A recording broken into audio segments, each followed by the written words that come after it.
Good morning, everybody. Welcome to this class on threat modeling. So, just some introduction. My name is IanLoe. I've spent half my life in vendor and half my life in end user. So, I'm going to try to give a very holistic view of threat modeling from different perspectives. So, before we begin, maybe it's like to get to know you all and maybe get a little bit more introduction. So if you could, can you introduce yourself with your name, what you do for work, and what do you want to get out of this class? Maybe we start from this side. Ian, right? Yes. Yeah, why do I need to introduce myself for the class? Also, yeah, we get to know you. It's not relevant. I don't think you know what we do for work or expect. Okay, name, yeah, my name is Raymond. Yeah, but I think that should be good enough for the class.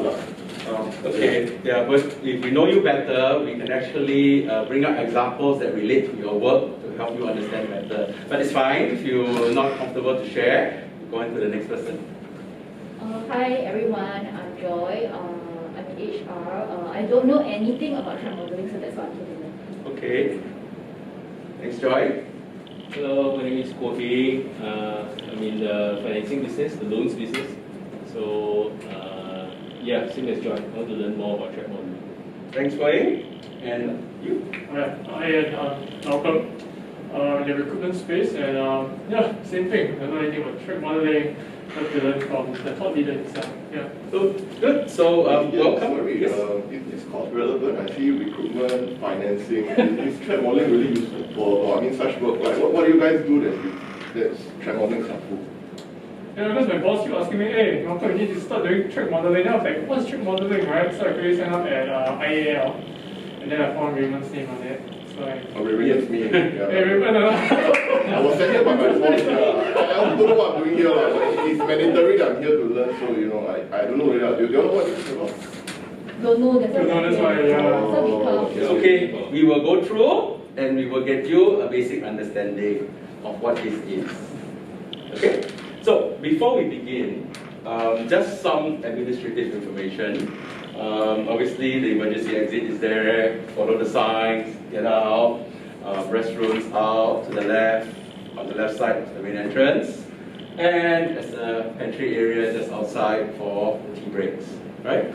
So this is just to cover, and of course with COVID, there is a 1 meter distancing and keep your mask on at all times. All right?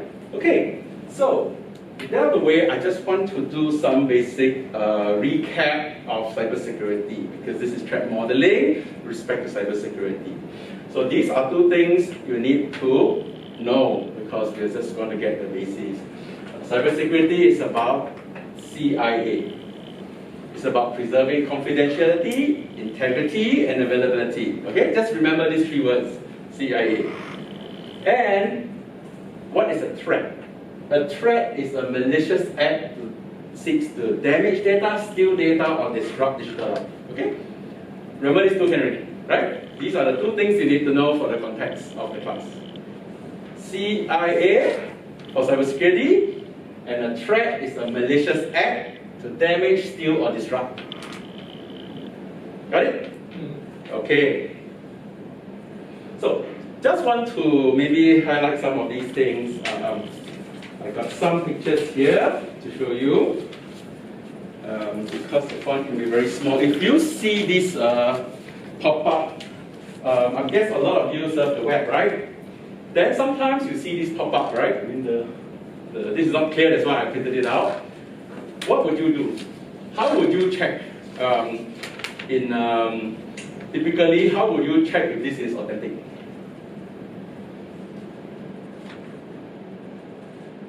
Anyway, the answer is behind. Right? This is the typical things you learn, right? You learn to check the URL. You learn to check that there's a log there. You learn to check that the actual URL says Facebook and stuff, right? But what if I tell you this is a phishing pop-up?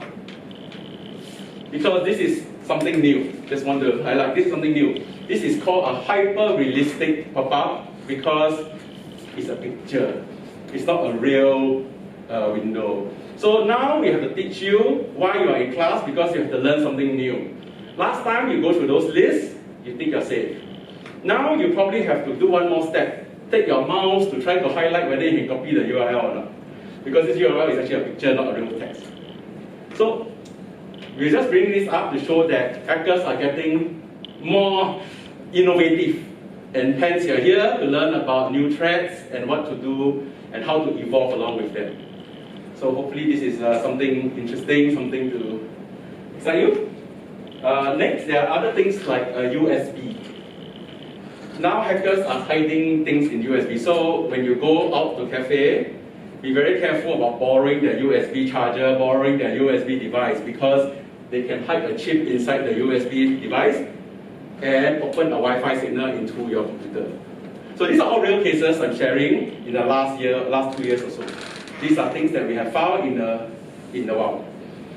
And lastly, this is another common one, is mouse jack. You all use wireless keyboard, wireless mouse. Hackers can now hijack that signal. So whatever you're typing, if they're sitting near you, they can see exactly what you're typing on the screen. And this is hitting all the big brands. We're not talking about those unknown China brands.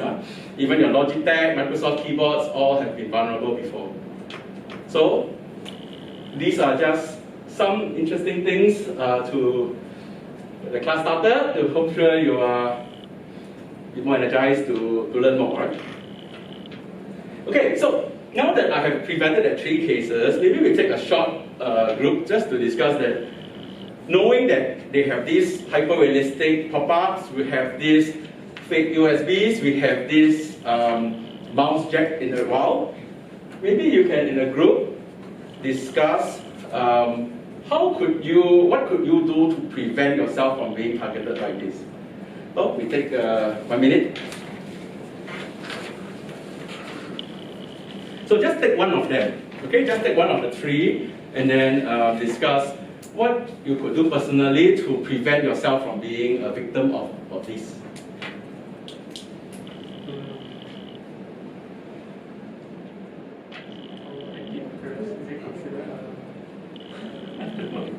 Norton antivirus. Firewall.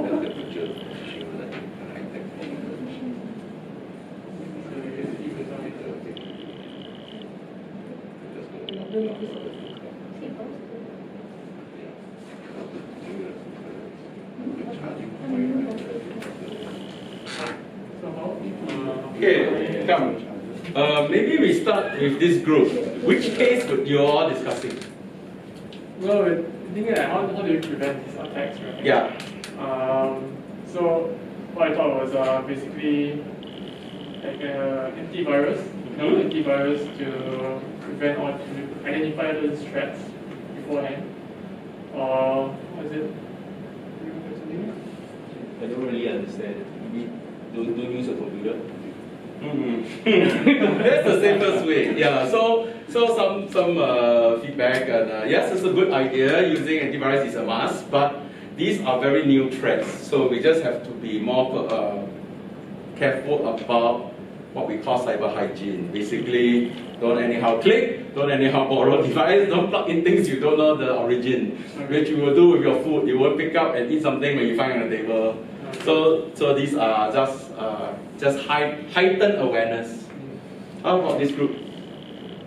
So we talk about the USB port. So nowadays, newer buses also you have this USB port that you plug in. So our solution is we say, bring a power bank, don't charge your phone there because you don't know whether it's safe or not. That is correct. Personal hygiene. Similarly with free Wi-Fi. Free is not always free because you don't know who operates it, right? So good one, okay? Clap. Okay. Next.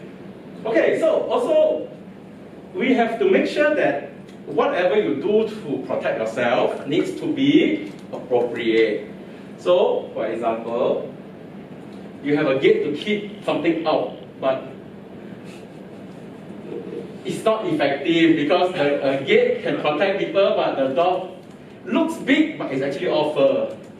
Right? So this is an example of make sure that we are appropriate level. So this class will talk about appropriate level. So I want to go through the objective. So now that we are a bit excited, let's talk about the objective of the class, right? We are here to learn about three things, right? The first one is how to define what is a threat model and why it's important. Okay, as you can see from earlier, it's important because there are a lot of threats out there. We need to be aware, and then we need to know how to relate back. Second of all, we are going to go through some of the methods used. There are 5 formal and 4 informal methods to go through in the class to help you understand how organizations are doing it in a more structured way.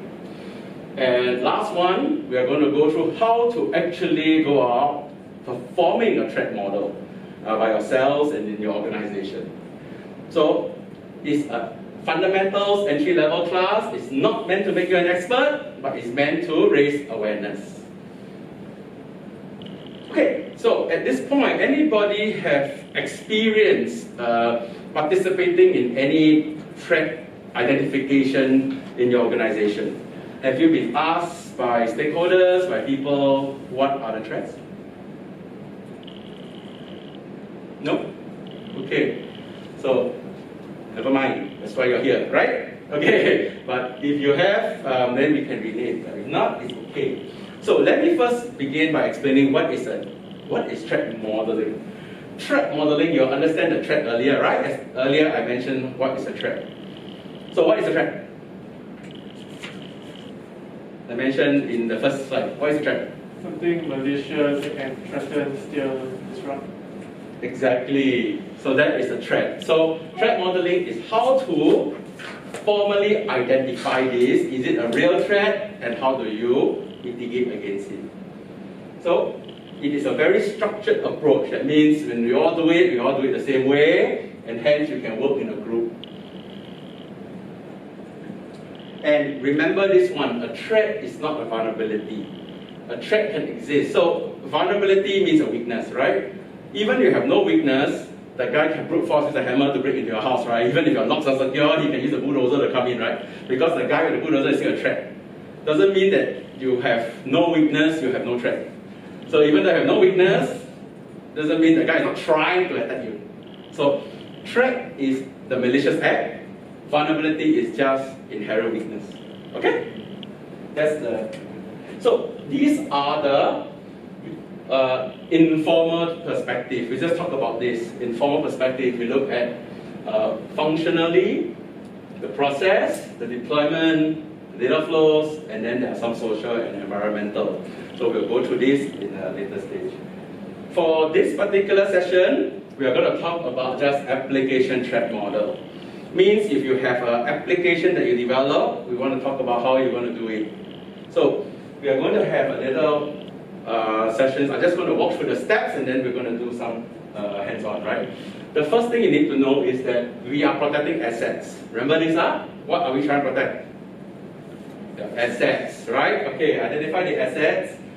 Then you know the threats to the asset, and then you develop the controls. So the magic 3-letter word is ATC. Let's remember this thing. ATC, right? Asset, threat, controls. Okay? So these are how you would think about it. Always think about what are the assets, and then the threat, and then the control. I'll do a very quick example, and then we will try to do some work on this. So imagine you have a standard web application, the browser calls the web application, they talk to a database, right? I mean, this is a typical IT system. So the first thing you do is talk about what are the assets. The assets are user credentials, critical data, and stuff like that. Then you try to find where can this data be accessed or stolen. So these are your assets, and this is where they exist in your environment. So this is the A.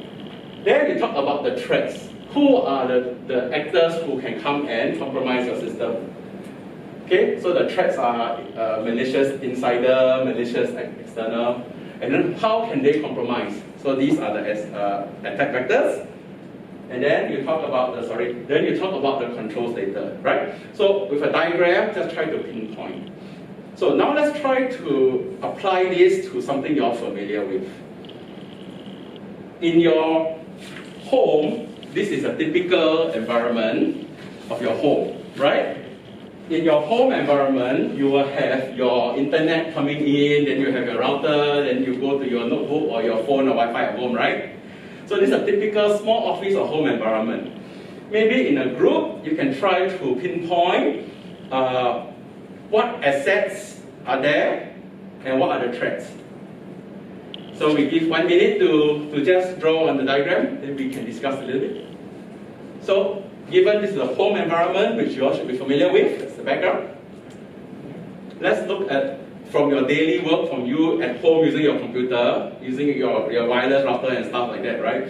Where do you think your assets, your information assets are stored, and what are the threats that can affect them?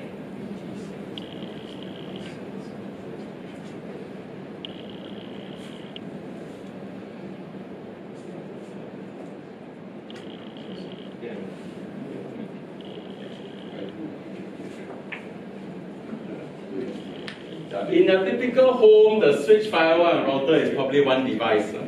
In a typical home, this is probably just one, right? Yeah. In a larger, small office, they might separate it.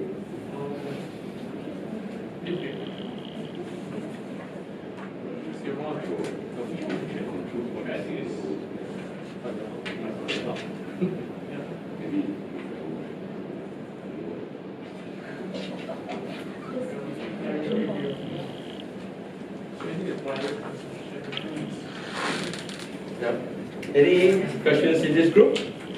This is just basically the ATC. Yes, correct. Think about things in the steps ATC. What are your assets? What are the threats? And what control will you put in place to protect it? How about this group? Any questions? Thinking whether the firewall is a threat or is a control. It's a control. But you also be the threat, right? Okay. The gate that doesn't work. Yes, exactly. It's that's exactly right. That's correct. So let's present it as a group. So maybe this group can present first. What is your analysis? So for assets, we think the phone and laptop are assets because they contain information. It's correct. Threats, we thought maybe is the switch and wireless AP because these are potential things that can be tapped or hacked. Yes. That's our thought. Yeah, where we were a bit stuck is firewall, whether it's a threat or control. On one hand, I think firewall may not effectively block out the hacking or the signals, a bit like your GIF. But we thought it also can be a control because it's something that can be strengthened like as a barrier. Yeah, that is exactly correct. Because any tool used inappropriately is ineffective or can be negative. So when configured properly, it is a protection, it's a mitigation control. When misused, it becomes a vulnerability which can open a door to a threat. So you are absolutely correct in that analysis. So thank you. How about this group? Okay, so basically we think that the phone as well as the laptops are the assets, right? So ATC, right? So the threat we think is the cloud, the external factors that's coming in. And the control we think is the firewall, maybe is the gateway. Yep, that's almost the same as the other group. So thank you. Okay. Now that you have got an idea, let's recap and put it all together. How this is applied in a real-world scenario. So maybe I have a typical scenario, and as you go back to work and someone asks you, so I just put together a little example to, let's tie it back down to a commercial scenario. So for example, if you are an e-commerce firm, they want to launch a physical kiosk that allow people to buy without credit card, just use QR code. It's like China, right? You use QR code, you buy something, and kiosk will allow customers to test the product, make purchase through an interactive screen, and these kiosks are placed around the city. So somebody asks you, how do I know what are the threats to this business model? So we will do something like this. We will try to draw all the assets and all the players. The customer, the kiosk, the more Wi-Fi, go to internet, to the distribution, and then to the call center, right? I mean, this is a typical setup.